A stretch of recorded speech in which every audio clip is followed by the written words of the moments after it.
Ողջույն 24 TV-ին շարունակում է աշխատանքը, տաղավարում այսօր իմ հյուրն է Հայաստանի ԵՍՄ նախաձեռնության ղեկավար Նայիրի Սարգսյանը։ Բարև ձեզ, պարոն Սարգսյան։ Շնորհակալ եմ այսօր կալվելու համար։ Ես եմ շնորհակալ ավելի համար։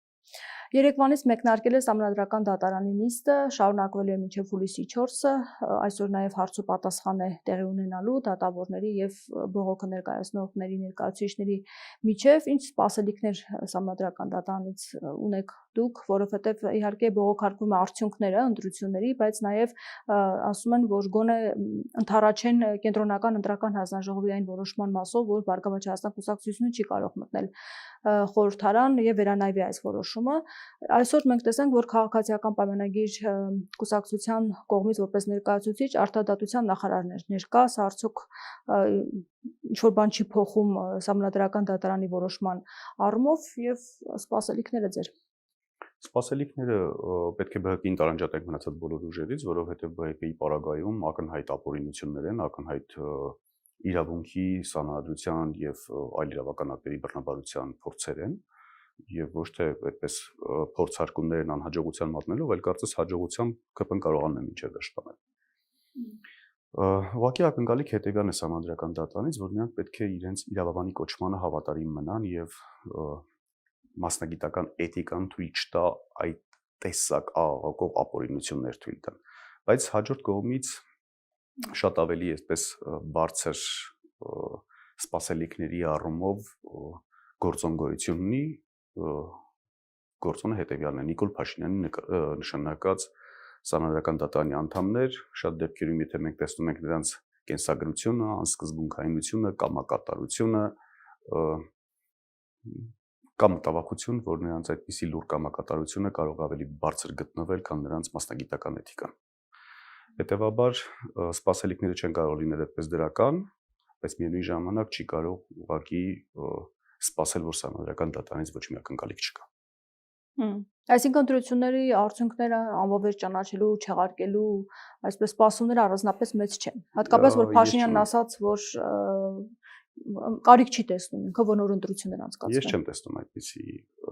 տրամադրվածություն ամենայն դեպս եւ չեմ տեսնում ոչ թե Սահմանադրական դատարանի անդամների դեմքին նայելով կամ Փաշինյանի ու դաշտի մյուս գործող գործիչների դեմքին նայելով, այլ գոյություն ունի ընտրություններից հետո սովորական մարդկանց այդպես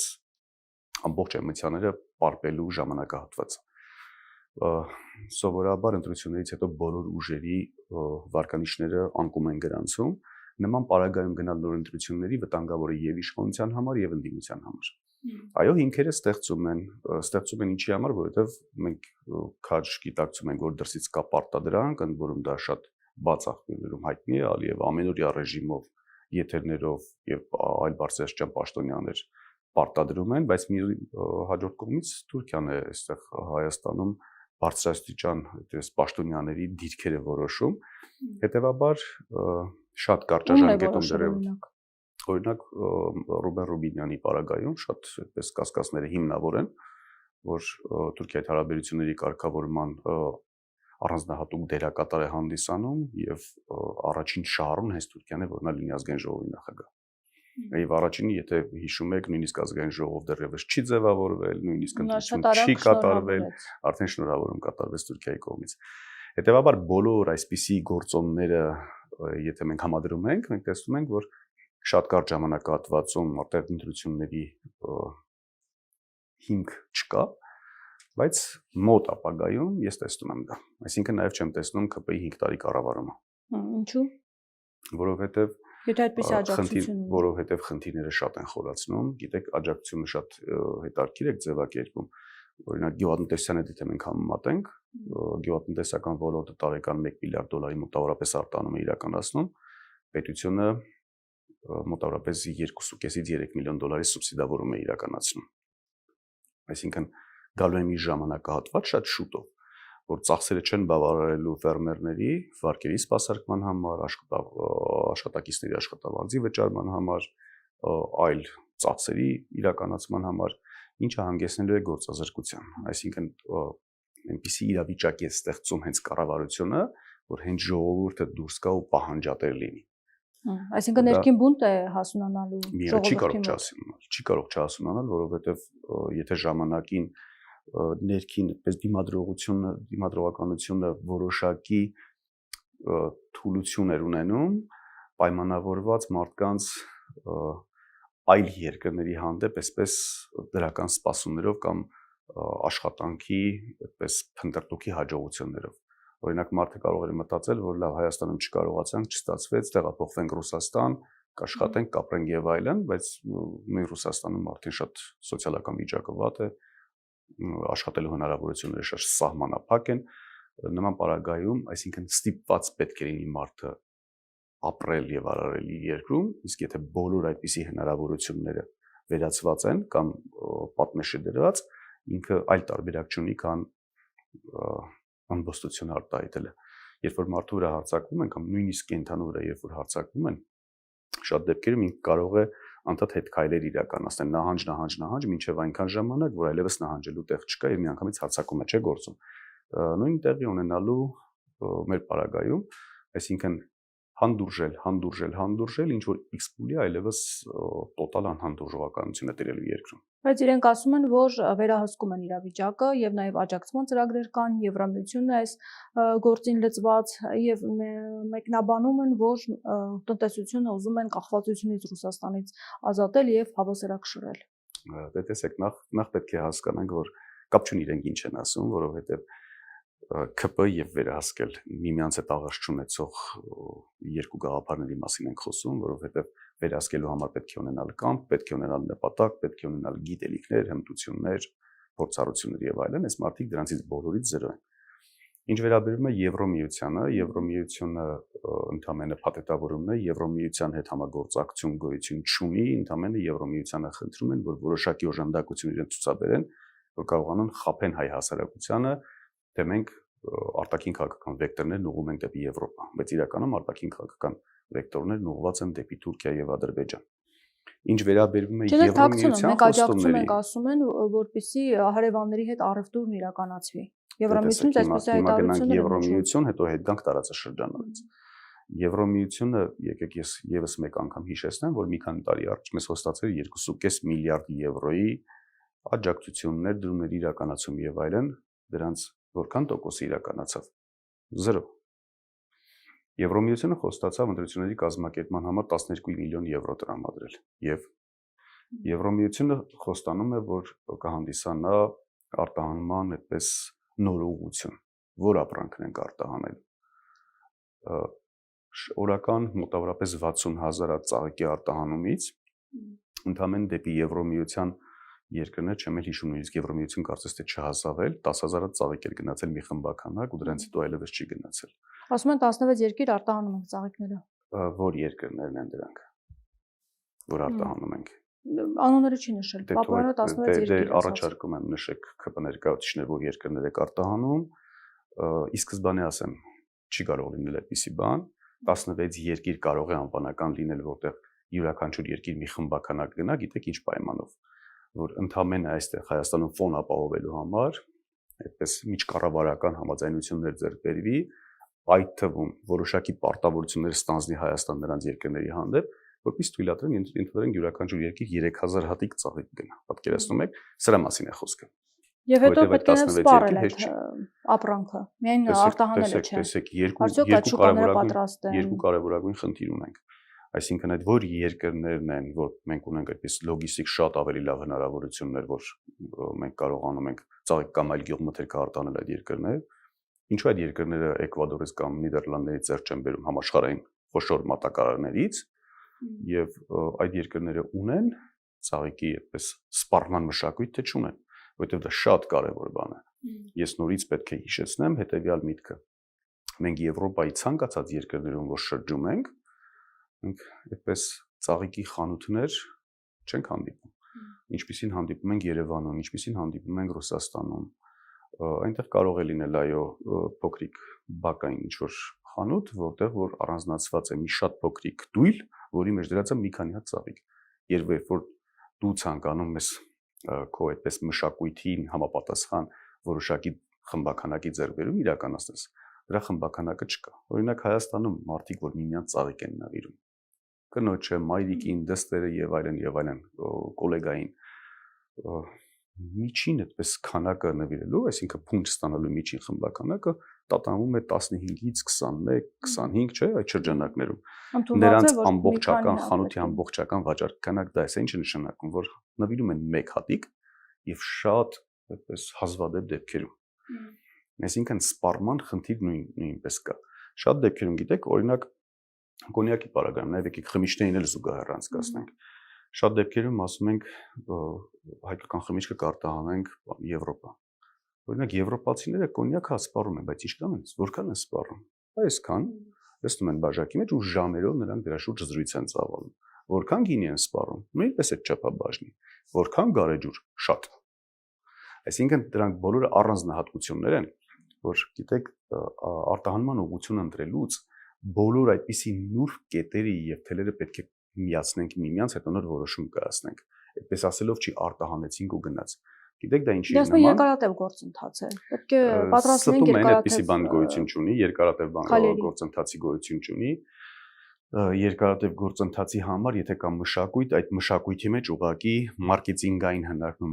մարքեթինգային քաղաքականությունն է, որ կարողանաս մարդկանց քո արտադրանքը առաջարկես եւ ոչ թե այլ երկրների արտադրանքը։ Օրինակ, եթե ասեն չինական շուկայում երկարատև գործընթաց է հայկական գինիների վաճառքը, այո, երկարատև գործընթաց է, որովհետեւ վրացական գինիները արդեն մուտք են գործել չինական շուկաներ։ Եթե կասեն, որ չինական շուկայում երկարատև գործընթաց է հայկական ծխախոտի վաճառքը, նույնպես կհամաձայնվեմ դրան, որովհետեւ նրանք ունեն արդեն ձևավորած որոշակի ճաշակ, թեկուզ ծխախոտի հանդեպ, ունեն որոշակի ազգայինի բարձր գիտակցում, որ չինական սիգարետը ծխախոտը ներողություն պետք է սպառեն։ Հետևաբար հայկական ծխախոտ այդ շուկան մտցնելու համար պետք է միգուցե 3 տարի մարքեթինգային քաղաքականություն։ Իսկ երբ որ դու գիտես, որ Եվրոպայում օրինակ Marlboro տեսակ ծխախոտին չես կարող փոխարինել կամ ֆրանսիական կոնյակին կամ չեխական գարեջրին չես կարող փոխարինել, դրա երկարատև գործընթաց չէ, դա անհնար գործընթաց է։ Դա հիմարություն է ուղղակի դրա մասին խոսելը։ Մենք չենք կարող կամ թեկուզ կերակրատեսակների սպառման առումով։ Դուք պատկերացնում եք, մենք Հայաստանից օրինակ նրբերշիկ արտահանենք Եվրոպա, երբ որ կա բավարարական նրբերշիկ։ Պատկերացնում եք այդպիսի բան։ Ֆրանսիացիները 1 կրուասանով նախաճաշում եւ տանից դուրս են գալիս, օրվա ընթացքում կարող են այլևս ոչինչ չսպառեն։ Դուք պատկերացնում եք, մենք հայկական խաշ արտահանենք Ֆրանսիա։ Դա ուղղակի անհնարինության ժանրից է։ Կամ մենք պետք է կարողանանք այդ մարդկանց ճաշակի վրա ազդեցություն ունենալ, այդպես նրանց համային հատկանիշների վրա, ռեցեպտորների վրա, չգիտեմ ինչ ազդեցություն ունենանք, որպեսզի կարողանանք վաճառք իրականացնել։ Դրանք անհնարինության ժանրից են ուղղակի։ Չի կարելի այդպիսի բան ասել։ Իսկ ինչ վերաբերում է տարածաշրջանին, որ ասում ենք տարածաշրջանում վաճառենք, եւս մեկ անգամ ՔՊ-ի նպատակ ունեն Թուրքիա, Ադրբեջան։ Տարածաշրջան ասել։ Դա կեղծիքիներ չափ կա։ Եվրոպական պաշտոնյաները։ Սովորաբար այսպիսի այդպես կիսակատակ էին իրականացնում, ասում են կամ սուտ կամ մեծ սուտ եւ կա վիճակագրություն։ Հիմա 4-րդ աստիճան է ավելացել եւ գոյություն ունի ՔՊ-ի սուտ, վիճակագրությունից էլ բարձր է։ Ժողովուրդ, Թուրքիա ինչ պետք է արտահանենք։ 3 թե 4, չէ, ներողություն, ավելի շատ ժամանակատված 2020 թվականի պատերազմից հետո սրանք անդադ խոսում են Թուրքիայի հետ հարաբերությունների կարգավորման եւ նրանց հետ գործընկերության զարգացման մասին, չէ։ 6 տարի է ես իրենց հարց եմ տալիս։ Ասեք 1 ապրանք, որը արտահանելու եք Թուրքիա։ Ասեք 1 ծառայություն, որը արտահանել է Թուրքիա։ Չկա, այսինքն խոսել 16 երկիր դիվերսիֆիկացիա ենք իրականացնում, չխոսել այդ երկրների անունների մասին, ասել որ Թուրքիա եւ Ադրբեջան ապրանք են վաճառել, չխոսել ապրանքի անվանացանկի մասին, ինչու անվանացանկը դրսևորման ձևն է։ Ինչու չեն ասում։ Որտեւ չկա այդպիսի, որտեւ ստում են։ Որտեւ չկա այդպիսի ապրանք, որ նրանք կարող են արտահանել։ Օրինակ արտգործ նախարարն ասում է, որ մեր միրգ բանջարեղենի ծաղիկների համար նոր շուկաների փնտրտուքը մեծ հետաքրքրություն է առաջացրել Եվրամիությունում, Թուրքիայում, նաև Կենտրոնական Ասիայում, արաբական երկրներում։ Լոգիստիկ խնդիրներ են առաջանում, բայց թվերը վկայում են, որ ճգնաժամ չառաջացրեց։ Դուք պատկերացնում եք, մենք ցանկացած գյուղատնտեսական արտադրանք վաճառենք Թուրքիայում։ Տեսեք, գյուղատնտեսությունը կազմակերպվում է 2 եղանակով՝ ջերմոցային տնտեսություններ եւ բաց տնտեսություններ։ Ջերմոցային տնտեսություններում սովորաբար առաջանում է, երբ որ գոյություն ունի պետական օժանդակություն, որովհետեւ մարդը միայն իր միջոցներով պատրաստ չի այդքան ներդրման, որովհետեւ ինքը պահանջում է երկարաժամկետ ներդրում եւ ներդրումների երկարաժամկետ հետ վերադարձելիություն։ Ինչ է սա նշանակում, որ $10,000 ներդրածը, 10,000 շատ փոքր թվի մասին եմ ասում, ուղղակի շատ թվերով չծանրաբեռնենք, $10,000 ներդրումը շատ ռիսկային է գյուղատնտեսության ոլորտում եւ կարող է ինքը նույնիսկ 10 տարում հետ չվերադառնի ջերմոցատիրոջը։ Այգեգործության անասնապահության բնագավառում այստեղ արդեն գոյություն ունի հողի բերիություն, ոռոգելիություն, բարենպաստ եղանակային պայմաններ, բոլոր այսպիսի գործոններով Թուրքիան հենց հիմա Հայաստանի Հանրապետությունից շատ ավելի բարենպաստ դիրքում է գտնվում։ Արևմտյան Հայաստանի ամբողջ տարածաշրջանի հողերը շատ ավելի բերի են, այդպես շատ ավելի մեծ շուկա է Թուրքիայում 80 միլիոն բնակչության, այսինքն սպառում հենց ներքին շուկայում անխոչնդոտ է։ Հիմնականում այստեղ բնակեցված են քուրդ ժողովուրդներով, որոնք որ սոցիալապես ավելի ծանր պայմաններում են ապրում, այսինքն աշխատանքի վարձատրությունը շատ ավելի ցածր է, գումարած Թուրքիան տրամադրում է, պետությունը հենց տրամադրում է սուբսիդիաներ գյուղատնտեսության զարգացման համար։ Այսինքն ջերմոցային տնտեսություն, որտեղ պետք է պետական աջակցություն եւ բաց գյուղատնտեսություն, որտեղ որ նույնիսկ առանց պետական աջակցության հողի բերություն ձեռներով մարդիկ կարող են մշակումներ իրականացնել։ Այսինքն մեր ապրանքի կարիքը ավելի շատ կարող է օժանդակություն ցույց տալ թե Հայաստանը մեկ հարց, սա նույնիսկ աննորմալ հարց է, չէ՞, որտեղ աքսիոմատիկ ճշմարտություն է որ Թուրքիան եւ երկրորդը նրանց հողերը ավելի բերի են, նրանց ոռոգելի հատվածը ավելի շատ է եւ այլն։ Այսինքն Հայաստանը կարող է այդպես ծաղիկ արտադրող ու Թուրքիա արտահանող երկիր դառնա, ինչի սա նորմալություն է, չկա այդպիսի բան ուղղակի, չի կարող լինել այդպիսի բան։ Մենք Թուրքիա ապրանք չենք կարող արտահանել։ Նույնիսկ եթե կարողանանք տեսականորեն պատկերացնենք, որ կարողանանք, ամիսներ առաջ ընդհանրեն Թուրքիան Հայաստանից արտահանվող ապրանքների մաքսատուրքերը բարձրացրեց։ Ինչի համար։ Ակնհայտ ինքը գիտի, չէ՞ որ չենք կարող արտանել։ Բայց ցույց է տալիս, որ հանկարծ մտքներով էլ չանցնի այդպես որոշակի ուսումնասիրություն կատարեք, տեսնեք մեր շուկայում ինչի շուրջ կա այդպես հնարավորություն ու դրա շրջանակներում փորձեք թուրքական շուկա մտնել։ Չկա այդպիսի բան ուղղակի։ Իսկ Եվրամիությունը ամեն դեպքում աջակցության մասին խոսում է, գումարների մասին են խոսում եւ դա նաեւ իրենց համար քաղաքական ծրագիր է, միգուցե իրենք էլ այդքան հաշվարկներ չեն արել, բայց շատ կարեւոր է իրենց համար, որ այդ առևտուրը տեղի ունենա։ Հիմա սպասելիքներ այս առումով կարող են ունենալ։ Որ ամեն դեպքում գործողություններ կարող են հաշվի առնելով այն նպատակով իրենց առաջ դրել են քաղաքական։ Եթե մենք խոսում ենք եւս 10 միլիոն եվրո ինչ որ ծրագրի աջակցության մասին, օրինակ 10 միլիոն եվրո տրամադրելու եւ աղամանները սեղանին դնելու արգելք սահմանելու մասին կամ 10 միլիոն եվրո տրամադրելու եւ դրա հիման վրա բացօթյա սրճարաններում կամ թեկուզ փողոցում քայլելու ժամանակ ծախելու արգելքի մասին, ապա կարող է լինել։ Իսկ եթե մենք խոսում ենք երկարաժամկետ ու արդյունք ստեղծող ներդրումների մասին, չենք կարող խոսել, չկա այդպիսի բան։ Չկան այնպիսի ապրանքներ, որ հետաքրքրում են իրենց։ Ոչ, չկա։ Ոչ մի ապրանք չկա։ Ոչ։ Շատ քիչ խմբականակ գոյություն ունի։ Մենք տարիներ առաջ ունեինք 6500 անվանում ապրանքների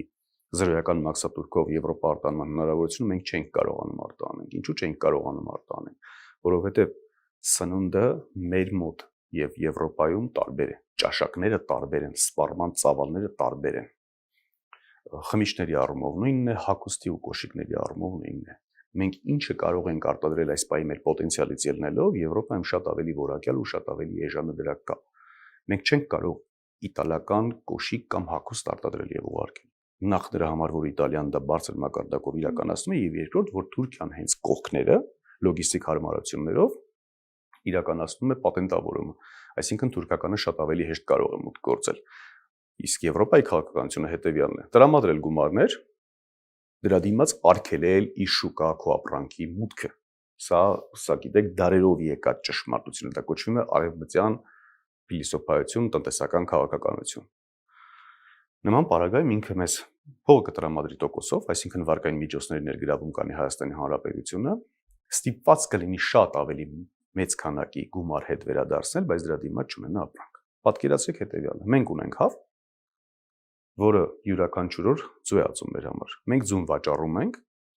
փող ենք ստանում, դրա դիմաց հաց ենք առնում։ Հաջորդ հավի ձվից ձվածեղ ենք պատրաստում եւ կարողանում ենք սնվել։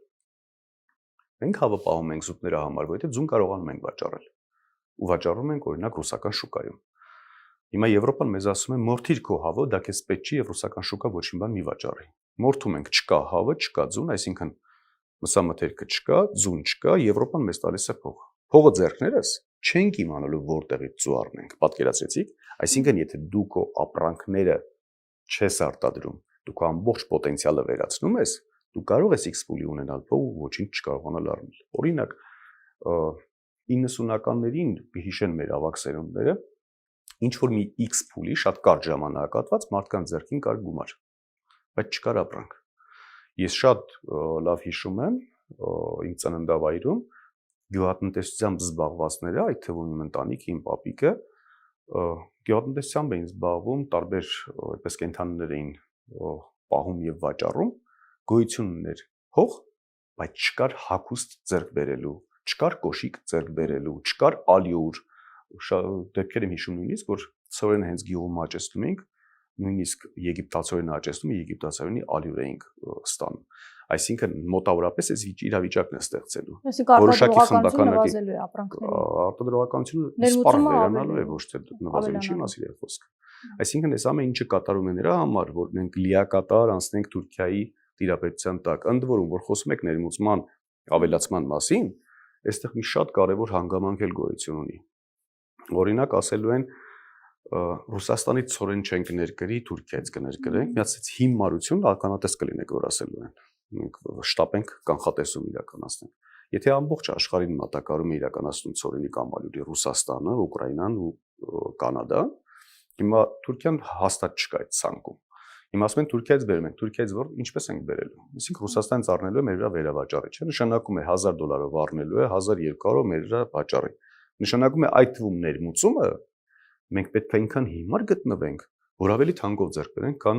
ուղիղ վաճառքի։ Ամբողջ աշխարհը, ամբողջ տնտեսական քաղաքականությունը, ամբողջ գործարար հարաբերությունները կառուցվում են գլխավոր մատակարարին գտնելու վրա, որպեսզի ավելի էժան կարողանան ձեռք բերել։ Մենք հակառակն է, այսինքն մենք ունենք գլխավոր մատակարարին, ասում ենք չէ դու մեզ պետք չես մեզ վերավաճառողի միջոցով ուղարկի։ Առանց այն է, օրինակ Չինաստանից ամենաշատ ներկրումներն ենք, չէ՞ իրականացնում։ Չինաստանից ներկրումների պարագայում շատ ապրանքատեսակներ կան, որ արդեն վաղուց գոյություն են տարածաշրջանային ներկայացություններ, որոնց սեփականատեր ու ներկայացուցիչները Թուրքիային քաղաքացիներ կամ թուրքեր են, շատ դեպքերում արդեն այդ ահռելի շուկայից մենք ուղիղ ձեռքբերում չենք կարողանում իրականացնել, ասում են գնացեք Թուրքիայի հետ պայմանավորեք իրանցից ձեռքբերում։ Այսինքն մենք անընդհատ բաց ենք թողնում, մի հատ էլ գլխավոր մատակարարին թողնում ենք, ասում ենք չէ դու մեզ պետք չես, դու մեզ բարենպաստ պայմաններով ես առաջարկներ կայացնում, մենք տնանք Թուրքիայի ձեռք բերենք որպես որովհետև նրանք անբարենպաստ են, որովհետև նրանք ավելի թանկ են մեզ վաճառում։ Սա հիմարության գագաթնակետն է ուղղակի։ Գիտեք, անդադ խոսել, անդադ ասել այդ մասին, հա կարևոր է անդադ իրազեկել մեր հանրությանը, բայց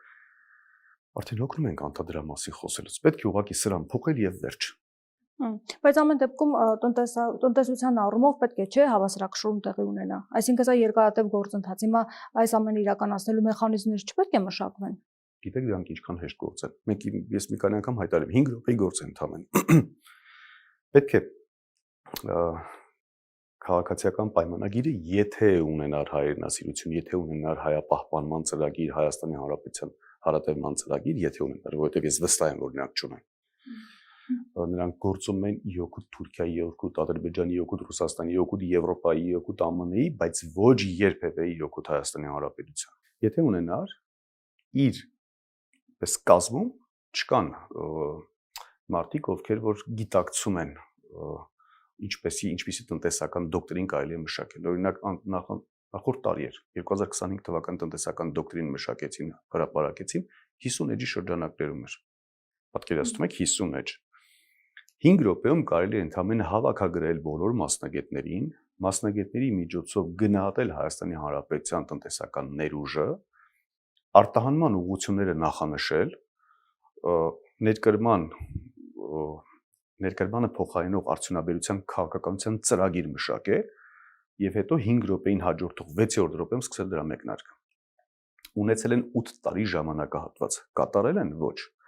Խոսում են շուկաների դիվերսիֆիկացիայի մասին եւ ասում են երկարատև գործընթաց է։ Նախորդ 2 տարի առաջ Հայաստանի ԵՍՄ նախաձեռնությունը պաշտոնական գրությունով դիմել է կառավարություն ու էկոնոմիկայի նախարարություն։ Բոլոր պատկան մարմիններին, այդ թվում Սփյուռքի անձնակատարին եւ այլն։ Շատ པարզ հարցադրումով, գիտեք, շատ դեպքերում մարդիկ սիրում են բարդ ներկայացնել, սիրում են, չգիտեմ, པարզերը ավելի բարդեցնել, բայց մենք པարզ հարցադրում ենք արել։ Հայաստանի Հանրապետությունը ունի 100 դիվանագիտական ներկայացություն աշխարհի 100 երկրներում, այսինքն 100 դեսպանատուն, որոնցից ընդամենը 2-ում կառավարային ներկայացություն։ Դու կարող ես առանց պետական ծախսերի ավելացման եւս 98-ում նշանակել առևտրային ներկայացուցիչների, որոնք կհետազոտեն տեղի շուկաները, կսինխրոնիզացնեն Հայաստանի Հանրապետության հետ, կհասկանան արտահանման ուղղությունները, տնտեսական կապեր կստեղծեն եւ դիվերսիֆիկացիան կապահովի։ Գիտեք, մարդը հիմար պետք է լինի, որ ասի ես դիվերսիֆիկացիան դեմ եմ։ Չի կարելի այդպիսի բան ասել։ Չի կարելի Ռուսաստան, գիտեք, Ռուսաստանը մեզ ամենամտերիմ բարեկամ ու դաշնակիցն է լինի, չի կարելի միայն ռուսական շուկայի վրա հիմնվել։ Բայց 8 տարի ժամանակ ուներ ընդամենը 98 առևտրային ներկայացուցիչ նշանակելու, որը քարտակին դիվերսիֆիկացիայի մասին հարցն է։ Էկոնոմիկայի նախարարությունից գրություն ունենք։ Շնորհակալություն առաջարկի համար, շատ կարևոր է։ Անպայման կիրականացնենք, նոր քաղաքականություն ենք մշակում։ Ուր է։ Ինչքան ժամանակ է անցել։ 2 տարի։ Բայց դա մենք տեսեք, մենք 2 տարի առաջ ենք, Հայաստանը ես եմ նախաձեռնությունը 2 տարի առաջ է մեկնարկել իր գործունեությունը, իսկ դրանից առաջ 6 տարի էլ ունեին դա անելու։ Լավ, ենթադրենք 6 տարի չեն հասկացել, տգետ են, չեն ֆայմել եւ այլն։ 2 տարի ժամանակ ունեին։ Դուք ինձ ցույց տվեք մի երկիր, որ այդ նամակագրությունից հետո առևտրային ներկայացուցիչ նշանակվեց, չկա այդպիսի բան։ Հիմա խոսում է, ասում եք արտգործնախարարը խոսում է դիվերսիֆիկացիայի մասին։ Արտգործնախարարը չի տեսել պատից կախ, տեսել է ճակտից կախ։ Արտգործնախարարը բարի կիրակյանքում չի ստեղծել։ Այդ մարդը 90-ական թվականներին գոյություն ունեին կոմիսիոնիներ, ամենահեշտ, այդպես այն ժամանակ դե բիզնես դեռ չէինք ասում, այն ժամանակ այդպես բիզնեսի ամենաարագ ու ամենահեշտ իրագործելու եղանակներ։ Այդ մարդը նույնիսկ կոմիսիոնի չի կարողացել բացի կառավարի։ Ինչի մասին է խոսքը, ինչ դիվերսիֆիկացիայի մասին է խոսքը։ Այսինքն դուք կարծում եք, որ Եվրամիությունն առանձնապես ապրանքներ արտահանելու ցանկություն մեծ չկա, ուղղակի սա քաղաքական հայտարարություններ են եւ Թուրքիայի եւ Ադրբեջանն են ուզում առևտրային հարաբերություններ հաստատել։ Միգուցե Եվրամիություն արտահանման ցանկություն կա, բայց երկու խոչընդոտ կա։ Առաջին, Եվրոպան ներկրել չի ցանկանում Հայաստանից, շատ կարևորագույն է, որովհետև մենք չենք կարող 40 երկրներում ասել, չէ, դուք պետք է ներկրման ակնկալիք ունենաք Հայաստանից։ Եվ երկրորդ, Հայաստանը չունի բավարար չափի ներուժ։ Առհասարակ կա Եվրոպա արտահանման հնարավորություն, միանշանակ կա, բայց դրա համար ինչ է հարկավոր։ Ոչ թե Գիտությունների ազգային ակադեմիան փակեն եւ դարձնեն հիմնադրամ եւ ամբողջ գիտական ներուժը Հայաստանի Հանրապետությունը ոչնչացնեն կամ մի քանի գրանտային ծրագրեր բերեն ու վերջ, այլ ամբողջությամբ թարմացնեն Գիտությունների ազգային ակադեմիան երաստիճան կառավարման, այդպես համագործակցության հարթակ ստեղծեն։ Կառավարություն, գործարար հատված, գիտություն։ Ընդհանրեն այս երանգյունու մեջ միմյանց հետ համագործակցելով կարելի է ստանալ նոր արտադրատեսակ, որով մենք կլինենք ամենաառաջինը, ամենամրցունակը եւ ինչու՞ միայն Եվրոպա։ Միգուցե աշխարհի 190 երկրներ կարողանանք արտահանել։ Հիմա դուք կարծում եք, որ այն մարդիկ նույնիսկ որ Փաշինյանն են ընտրել 1 տարի հետո, 2 տարի հետո բունտ են անելու եւ դժգոհություններ ներկայացնեն, այսինքն ներքին խնդիրներ են լուրջ առաջանալու տնտեսական Հայաստանում։ Այդ մարդիկ հիմա էլ են դժգոհ կամ իրենց որոշակի հատված հիմա էլ է դժգոհ։ Գիտեք ինչներ է ընտրությունների եւս այդպես ֆենոմեններից մեկը։ Հիշեք, մենք այդ ձեր այդ զրույցներով խոսել ենք 2021 թվականի հակավարկանիշային ընտրությունների մասին։ 2026-ին Նիկոլ Փաշինյանը բավականին ճիգեր գործադրեց եւ կարծես թե հաջողեց։ Նա կարողացավ ընդդիմության մեջ ստանա եռագլուխ մի ձևակերպում, այդ եռագլուխ ձևակերպումը կարողացավ հանրությանը այնպես խաբել ու մանիպուլյացնել, որ նրանք շատ վատն են, միակ լավը ես եմ, եւ դրանով հաջողվեց նրան նորից կազմակերպել հակավարկանիշային ընտրություն։ Եվ ԵԱՏՄ-ի մասով Փաշինյանը ասում է, որ ես ներկա չեմ եղել եւ առանց իմ ներկայության ինչ որ փաստաթղթեր են ստորագրել, ինչ որ բանաձևեր են ընդունել, հարցեր ունեմ իրենց, պետք է գնամ եւ այդ հարցերը բարձեմ եւ նա ասում է, որ անդառնալի ոչինչ չի եղել, կարող ենք ամեն ինչ խոսել եւ կարգավորել։ Իր ներքին լսարանի համար ուժեղ տեղ է խաղում ընդամենը ու խաղում է բարձր իմաստով Պուտինի հետ եւ այդ հարցերը քննարկեն։ Դեք Նիկոլ Փաշինյանը նույնիսկ էլեմենտար տակտ չունի, որովհետև գոյություն ունեն դիվանագիտական լեզուներ, ձևակերպումներ եւ գոյություն ունեն դրանց կարմիր գծեր, որոնք երբեք չի կարելի հատել։ Չի կարելի, նույնիսկ եթե չկա որևէ կոնֆլիկտ պետության, կառույցների միջև եւ այլն, չի կարելի այդպես ձևակերպել։ Կգնամ ու տեղը գցեմ։ Եթե միտեղ կա բանակցելու խնդիր, խոսել ի սկզբանե, որ կգնամ եւ տեղը կգցեմ, սա նման է Արցախը, Ադրբեջանը եւ վերջ ձևակերպման, Հայաստանը եւ վերջ ձևակերպմանը, այսինքն դու ի սկզբանե մեսիջ ես տալիս, որ ես քո հետ բանակցելու հարց չունեմ։ Սա ինչ է նշանակում, եթե մենք հիշում ենք Նիկոլ Փաշինյանի կառավարման ամբողջ ժամանակահատվածը Արցախի հանձնումը եւ այլն, սա նշանակում է, որ ինքը մեզ մեսիջ է տալիս հայ հանրության, որ ԵԱՏՄ-ից դուրս եմ գալու։ Այսինքն կտրելու այն ճյուղը, որի վրա նստած են։ Մենք պետք է վախենանք դրանից, որովհետեւ դա շատ սարսափելի հետևանքներ կարող է ունենալ։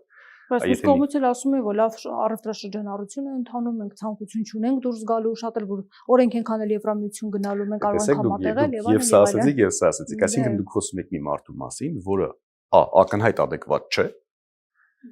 B չի հասկանում, որ փոքր երկրները չեն կարող գերտերությունների հետ այլ լեզվով խոսել, եւ իր ցանկությունը Հայաստանի Հանրապետության լուծարումն է։ Այսինքն դուք խոսում եք այդ մարդու մասին, հետեւաբար նրա խոսքերը մեկնաբանել, դուք ծանր դրության մեջ եք դնում մեզ։ Ինչպես կարող ենք մեկնաբանել մի բան, որը չունի հիմք, չունի տրամաբանություն, չունի հիմնավորում։ Տղա է խաղում, ուզում է դրա համար ասեցի, խաղում է։ Ռուսաստանի այդ հարցերը տեղը դնել, տեղը գցել։ Հիմա կհաջողվի թե ոչ, կարծում եք։ Օգոստոսին պարզ կլինի։ Իրանից կախված չի, որովհետև Հայաստանի հարցի որոշմանը Նիկոլ Փաշինյանը երբեք չի մասնակցում։ Նա մասնավորապես 2020 թվականի պատերազմից հետո աշխարհում տարբեր սեղանների շուրջ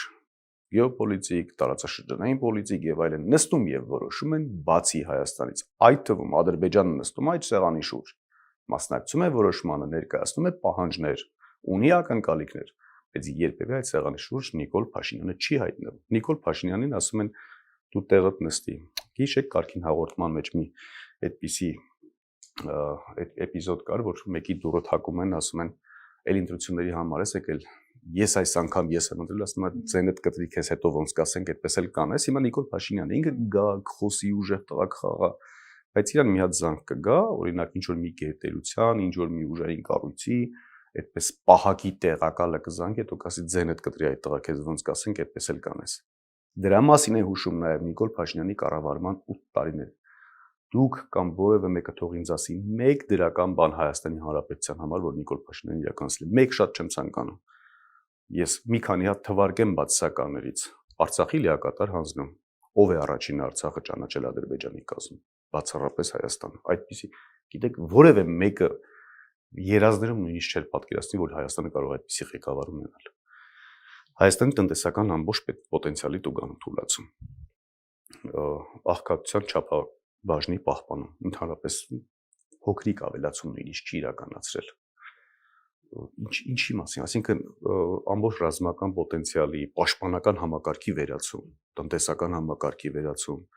առողջապահության համակարգի վերացում, նույնիսկ շատ դեպքերում բուժման համար մարդիկ գնում են հարևան Վրաստան, դեղերի ձեռքբերման համար հարևան Վրաստանից են ձեռք բերում։